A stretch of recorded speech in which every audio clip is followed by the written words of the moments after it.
Are you tired of getting ghosted by those bass in the post spawn? Well, today we're going to be talking about where they've gone and what are the best lures and presentations you can use to get them to bite. You don't want to miss this one. Stick around.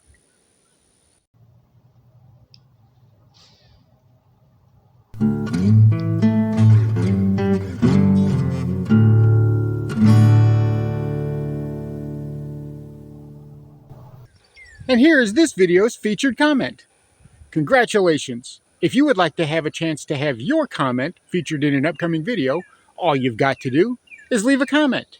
And now, on with the video. Welcome back to Lowbrow Fishing. And every year, once a year, we all wait for that most special time, whenever the pre-spawn kicks into full swing, which signals and signifies the end of winter and warmer weather is on the way. That's when most of your anglers are going to shake off the cold and head back out to the lake. That's when we're going to see the most pressure on our local fisheries and bodies of water. But as we know, the spawn happens in waves, doesn't it? Those fish, they don't just all group back up in the pockets, spawn, and then move back out all at once. It happens in waves a little bit at a time.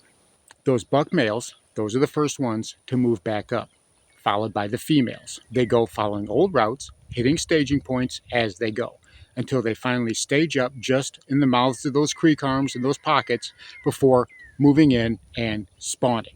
Now, those females, having deposited their eggs, they're going to be the first ones out.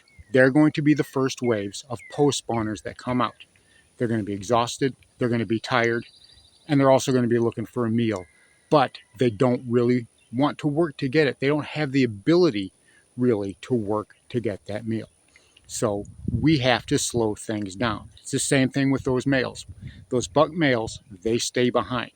They turn from spawners into fry garters as that next generation of bass hatches. And those bucks, they stick around for a while to make sure that those fry are guarded for a little bit, because we know that's when the bluegill, they all attack and the cycle of life plays out.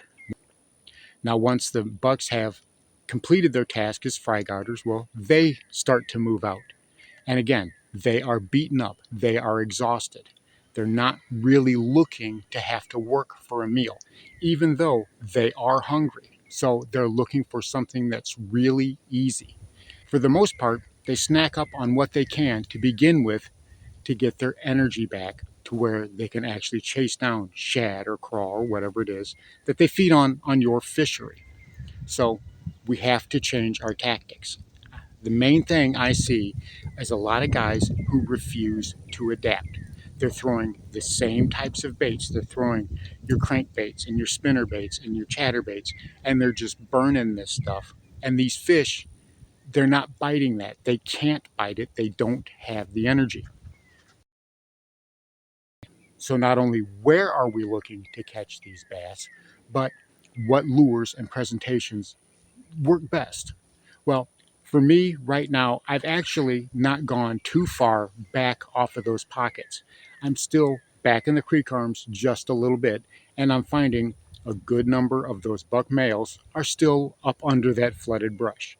They're not on bed and they're not guarding fry. They're slowly beginning to move back out. They're slowly beginning to creep back out into deeper, more open water, and I can get them to bite the right bait, but I have to do it on their terms. What I mean is like we've just talked about, they are exhausted, they're groggy, they're beat up, and if it's like any other lake, they've been pressured, they've been hammered by angler after angler trying to either sight fish them or just pull them off the bed or whatever. So they've got a lot to deal with. They had an exhausting experience, and now they just want to find a spot to hide and chill for a while. And for my lake, what really works in my area is up under brush. They get back in little cuts, little pockets deep under that brush. And if you're willing to work for it and you have the right baits tied on, well, it's actually pretty easy to get a bite. Now, for me, that means using something like a wacky rig or a NACO rig or a fluke, something that I can get to skip. That's going to be key. I have got to get it back there to them. Now, another place that I will work, if I can see one, is if I can find a flooded laydown, if a tree has fallen over. Now, especially if it's the only one along a bank. If I see a bank that's got flooded brush and there's just one tree laid down or maybe two trees that are spaced apart, those are going to be your high percentage areas because, like we talked about many times before, bass want something different. You got to find the spots within the spots, especially now. And that's going to give those bass a place to rest up. They're going to get right up under that thing, they're going to get right next to that timber, and you're going to basically have to slap your lure right off the side of it. And you can use different types of presentations. Jigs work great, Texas baits work great, a Ned rig will work great. A spinnerbait will work great, but you're going to have to slow it down. You're going to have to fish on their terms. Like I said, you have to be able to adapt. You have to be able to adjust because the fish are only going to eat what they can eat. If there's an easier meal for them to get, they're going to try to get the easier meal. That's evolution. That's survivability. That's how it works. So make sure that you're using a presentation the bass find easy to get to, that they find easy to eat. That's going to be one of the biggest things that you can do. And once you do that, well, you're going to see that those bass, they're pretty much everywhere. Now, you actually can be surprised at how much life is everywhere under the water. As a random test, I stuck my camera underneath the dock at the boat ramp, and you can see here there are bluegill everywhere, just completely everywhere up under the boat ramp. There's bluegill in every direction. And you know, if there are bluegill, especially small ones, in that area, well, the bass are not going to be far away. So you have to assume that in a lot of those places that you're looking, there's going to be life. Even if you can't see it, there's going to be some fish that are around in that area. You just have to alter your presentation accordingly. Now, granted, there are high percentage areas and there are low percentage areas, and then there's just flat out dead water. You won't really know that until you go to fish it. So still, you got to cover water. You look for those choice areas, you see that laydown, you see that flooded brush, and I'm using almost like a search bait. I'm using my NACO rig and my Texas rigs and my flukes and whatnot. I'm using those very similar to a search bait where I'm working them fairly quickly, as quickly as I can, while still making as complete a presentation as I can, but I'm still trying to cover water because if the fish isn't going to bite it, after 2 or 3 casts to the same area, then move on. 5, 6, 30 casts are not going to make that fish to bite. And you're going to be losing out time that you could be making casts into an area where the fish will bite. A lot of times you have to be willing to redefine what you call a search bait, right? I'm almost in winter mode in the early post spawn. That's how beat up and lethargic those fish can be. You can put a bait right by a bass 100 times and they'll never even go for it. And you think to yourself, well, I've been out fishing all day, I guess the fish just aren't biting. Well, it's not that they're not biting.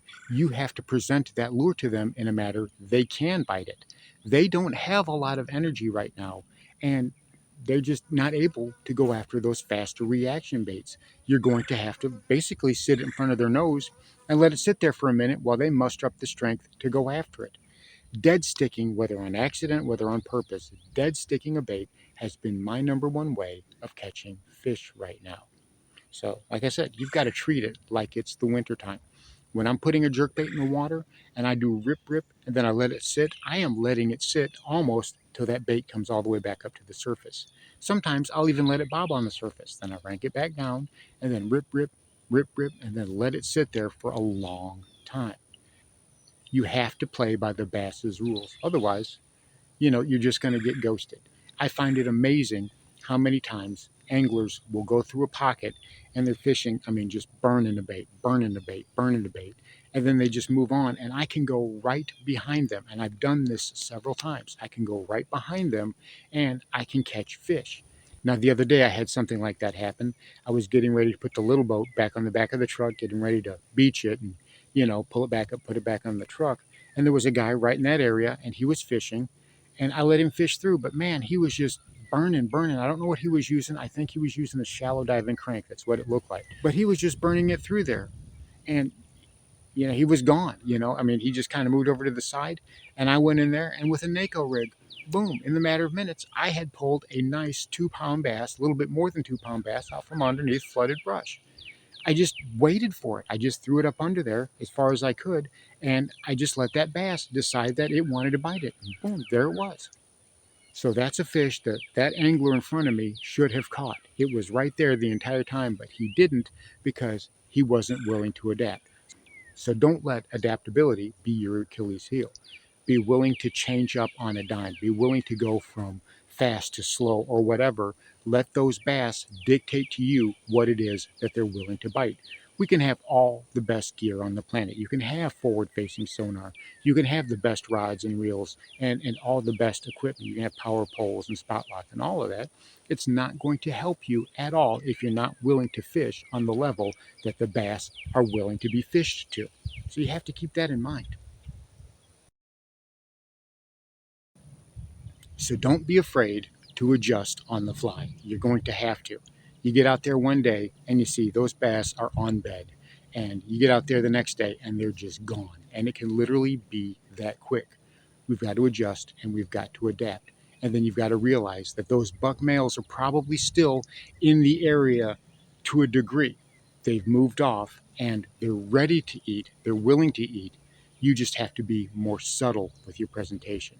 You know, you could Texas rig a craw or something like that, or go with a shaky head. A shaky head is another outstanding presentation. Dragging a jig across the bottom, nice and slow, but you're going to have to put lots of pauses in there. And I'm talking long counts, 15, 20 seconds or more of dead sticking to give that bass a chance to build up the energy to go after that lure. And you'll find that you're not going to put 50 bass in the boat in an hour. It's just not that fast. But you can still catch plenty of bass in an area that you didn't think had anything in it if you're willing to adjust and you're willing to slow down. So those are going to be the keys that you're looking for this post spawn. So there you have it. If you're willing to slow down our lures and change our presentations based on the behaviors and the patterns of what the fish want, you'll find that water you thought was dead and empty is actually teeming with life. And you'll be able to pull fish from places you didn't even know that they were in. Thanks for watching Lowbrow Fishing. We'll catch you in the next one.